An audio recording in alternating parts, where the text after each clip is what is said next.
अब हम रामानुजाचार्य जी के बड़े प्रिय शिष्य जिनका नाम था धनुर्दास। धनुर्दास जो थे न, उनकी पत्नी बड़ी खूबसूरत थी, बड़ी खूबसूरत। और धनुर्दास जो थे रूपा सत्य, कामी पुरुष नहीं थे। उन्हें अपनी पत्नी का रूप बहुत अच्छा लगता था। तो एक दिन क्या हुआ कि धनुर्दास की पत्नी ने कहा, देखो लोग दूर दूर से भगवान रंगनाथ जी के दर्शन करने आते और हम यहाँ करीब रहते और दर्शन नहीं करते, तो हमें चलना चाहिए। धनुर्दास ने कहा, क्या चक्कर में पड़ती हो, तू मैं तुझे एक दूसरे देखते रहे, दूसरे को क्या देखना हैगा। बोले नहीं, अब हमारी इच्छा है तो आप हमें लेकर चलिए। तो धनुर्दास जी जो थे वो अपनी पत्नी जब बाहर जाती थी उनकी पत्नी, तो छाता लेकर उल्टा चलते थे। धनुर्दास जी छाता लेकर उल्टा, छाता मतलब धूप ना लग जाए, और उल्टे क्यों चलते, सदैव अपनी पत्नी को देखते देखते ही चलते थे। गिरते पड़ते राजा ने किसी न किसी चलते ही रहते थे। इसी प्रकार से जब स्नान करने के लिए श्री रामानुजाचार्य जी मंदाकिनी नदी थी, तो उस समय स्वामी जी ने देख लिया। किसको? धनुर्दास जी को। और जिस वैष्णव की जिस पर दृष्टि पड़ जावे उसका तो बेड़ा पारी हो जाता है। स्वामी जी रामानुजाचार्य जी ने शिष्यों से कहा, ये कौन है, मुझे इसके बारे में जानना है। शिष्य मुस्कुराने लगे, बोले गुरुदेव, ये अपनी पत्नी की रूपा असत रहता है। ये मूर्ख कहता है कि मेरी पत्नी से खूबसूरत तो कुछ है ही नहीं। तो रामानुजाचार्य जी को बात दिल पर लग गई। रूपा सत है ना, इसको रूप देखने की बड़ी इच्छा है। काम ही नहीं था, लिखा है भक्तमाला में, नाभा स्वामी जी कह रहे, काम ही नहीं था, भोग ही नहीं था, रूपा सत था। उसको रूप ही अच्छा लगता था पत्नी का, कि मेरी पत्नी से अच्छी तो कोई खूबसूरत है ही नहीं। स्वामी जी ने कहा, चलो इनसे मिलना चाहिए। आप धनुर्दास जी के पास गए। धनुर्दास जी रामानुजाचार्य जी को थोड़ी देख रहे थे, स्वामी जी देख रहे थे। यही तो महापुरुषों की, हम महापुरुषों को देखे ना देखे, पर महापुरुषों की दृष्टि सदैव हमारे ऊपर होती है। भगवान की तरह महापुरुषों की दृष्टि, बल्कि भगवान से भी कई गुना उत्तम महापुरुषों की दृष्टि बताई गई। शायद भगवान की दृष्टि से कोई आगे पीछे हो जावे, लेकिन महापुरुषों की दृष्टि से कोई आगे पीछे नहीं हो सकता है। तो आपकी दृष्टि थी, आप मिले। हे धनुर्दास, ये क्या छाता लिए अपनी पत्नी के पीछे होकर चलता है। बोले महाराज, मेरी पत्नी बहुत सुंदर है, मैं छाता इसलिए लगाता हूँ कि धूप ना लग जाए, और मैं उल्टे पांव इसलिए चलता हूँ, मैं एक क्षण इसके रूप से अलग नहीं हो सकता देखे बिना। आपने धनुर्दास जी से कहा कि मैं जो है इससे भी, आपकी पत्नी से भी खूबसूरत को मैं कुछ दिखा दूँ, तो आप क्या करोगे? बोले स्वामी जी, सबसे पहली बात तो ये कि मेरी पत्नी से खूबसूरत कुछ है ही नहीं, किसी का रूप है ही नहीं, और रही बात अगर ऐसा हो भी जाए तो मैं तो आपकी शरणागति में चला जाऊंगा।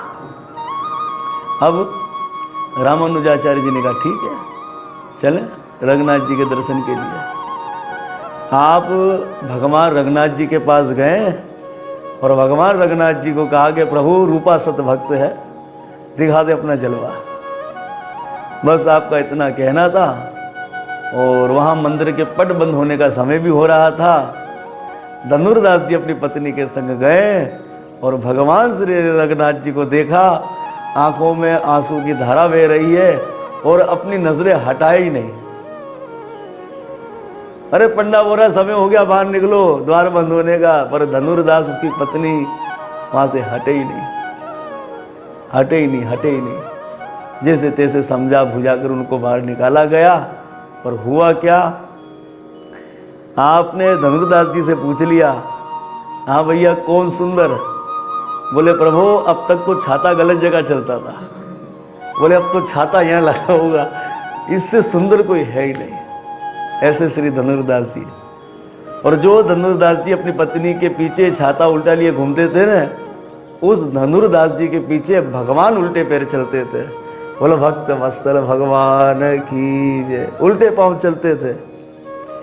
तो बोलते ने कि भगवान भक्तों के पीछे कैसे चलते हैं, जैसे बछड़े के पीछे गाय। क्या कहना है, गाय को कहीं ले जाना भेजाना है ना, छोड़ दो गाय को, उसके बछड़े को पकड़ लो, बछड़ा पकड़ कर लेकर चलो, गाय खुद ही पीछे पीछे भागी भागी आएगी। ऐसे दीवाने हो गए। अब कहाँ पत्नी को समय देने वाले हैं। अब तो उनका ज्यादातर समय रामानुजाचार्य जी के संग लेता था। आप बहुत समय देते थे। इस तरह आगे चलकर रामानुजाचार्य जी के कुछ शिष्यों को जेलसी होने लगे। बोलते वाह, हमने इतना भजन किया, ये कामी पुरुष आज इनकी स्तुति चलती रहती, इनका संग करते रहते हैं, इन्हीं को अपने साथ रखते रहते हैं। इस तरह से उनको बड़ी जेलसी हो गई।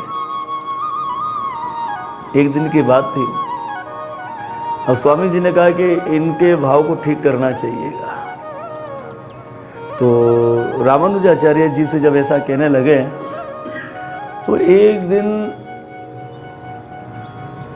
रामानुजाचार्य जी ने अपने शिष्यों से कहा, एक शिष्य था उनका, उनसे कहा जितने जो ब्रह्मचारी जो लोग हैं उनके सबके लंगोटों को फाड़ देना। तो उनके शिष्य गए रात्रि में, जितने जो उनके शिष्यों के लंगोट कपड़े थे ना, सबको फाड़ दिया। अब शिष्य बेचारे उठे, लंगोट कहाँ से पहने, धोती सारे तो फाड़ दिए और खरीद भी ना सके क्योंकि महंगे सारे हैं। गुरुदेव देखो, ये किसी ने हमारे संग क्या किया, ये सब कपड़े अपने हमारे फाड़ दिए, अब हम ले भी नहीं सकते हैं। तो रामानुजाचार्य जी ने कहा कि हम तुम्हें एक रास्ता बताए तुम्हें पैसों का। बोले क्या? बोले ऐसा करो, तुम है ना धनुर्दास जी के घर पहुंच जाओ। धनुर्दास जी धनवान थे, धनुर्दास जी के घर पहुंच जाओ। उनकी पत्नी गहने आभूषण बहुत पहनती है। रही बात धनुर्दास की, मैं अपने पास बिठा कर रखूंगा, रात अपने पास रुका दूंगा, और तुम क्या करना, उसकी गहने आभूषण ने सारे उतार के लेकर आ जाना, बेच देना, पैसे मिलेंगे तो उससे अपने लंगोट आदि खरीद लेना। फिर तो शिष्य बोले गुरुदेव हमसे क्या करवा रहे। फिर विचार किया गुरु की आज्ञा है तो चलो। उस दिन क्या हुआ कि भगवान ने धनुर्दास, क्योंकि वैसे भी छोड़ते नहीं थे अपने गुरुदेव को, सारी रात बिठा कर ही रखे। और वहाँ पत्नी जी चिंता कर रही है कि अभी तक नहीं आए, अभी तक नहीं आए, शायद देर हो जाएगी, शायद गुरु जी के पास रोक दिए, दरवाज़ा खुला ही छोड़कर सो गई। अब ये सारे जो शिष्य थे वो गए धनुर्दास जी के घर। अब हुआ ये कि जब कानाफूसी कर रहे थे धनुर्दास जी की पत्नी उठी हुई थी। तो उन्हें पता लग गया कि जो है वो वैष्णव हैं, भक्त लोग हैं, मेरे गहने आभूषण चुराना चाहते हैं, तो क्यों ना हमारा धन जो है किसी वैष्णव की सेवा में लग जाए। तो आप ऐसे करवट लेकर लेटी थी, तो जैसे ही इसको उतारना शुरू किया तो आपने सोचा दूसरी करवट में ले लेती हूँ ताकि ये भी उतर जावे। तो जैसे ही आप दूसरी करवट लेना चाह रही थी, उस समय वो घबरा गए कि कहीं देवी जी उठ तो नहीं गई। तो आधे गहने आभूषणों को लेकर ही भाग गए। और वहाँ जो है धनुर्दास जी भी चले गए थे महाराज जी के पास से। तो जिन शिष्यों ने चोरी करी बोले गुरुदेव ये ले आए धन। तो हुआ ये था कि हमने आधे तो उतार दिए, लेकिन वो जो देवी जी थी वो हमेशा लगा उड़ गई। तो हम घबरा गए, तो हम भगाए। और वहाँ जो धनुर्दास जी जब अपने घर गए तो उस समय इनकी पत्नी क्या कह रही है, सुनो सुनो आज तो हम पे कृपा हो गई भगवान की। बोले कैसे कृपा हो गई? बोले कुछ वैष्णव आए और वैष्णव लोग जो आए तो मेरे ये लेकर चले गए। अच्छा। तो बोले ये क्यों नहीं लेकर गए? बोले मैंने सोचा करवट ले लूं ताकि ये भी लेकर चले जाएंगे, लेकिन क्या हुआ उनको ऐसा लगा मैं उड़ गई तो इसलिए ले जा ना सके। धनुर्दास जी अपनी पत्नी को कोसने लगे, अरे क्या हो गया, ये आधा क्यों बच गया, ये भी अगर उनकी सेवा में चला जाता तो कितना उत्तम रहता। और वहाँ जो शिष्यों को गुरु महाराज ने भेज दिया था दोबारा से, रामानुजाचार्य जी ने जो शिष्य चोरी कर कर आए थे ना, जब धनुर्दास जी अपने घर चले गए तो रामानुजाचार्य जी ने उन शिष्यों से कहा था कि तुम जाओ और धनुर्दास जी की खिड़की का कान लगा के रखना बस। और वो लोग सब बातें सुन रहे थे क्योंकि भाई इनको तो पता था देवी जी को तो पता था हम यहाँ पर चोरी करने के लिए आए। उस समय जितने भी जो शिष्य थे ना रामानुजाचार्य जी के, अपने आप को कोसने लगे कि हम ऐसे वैष्णव को कितना अपराध करते थे। ऐसे उनके संशय को स्वामी जी ने क्या कर दिया, दूर कर दिया है। बोलो भक्त वत्सल भगवान की जय। हरे कृष्णा कृष्णा कृष्णा हरे हरे,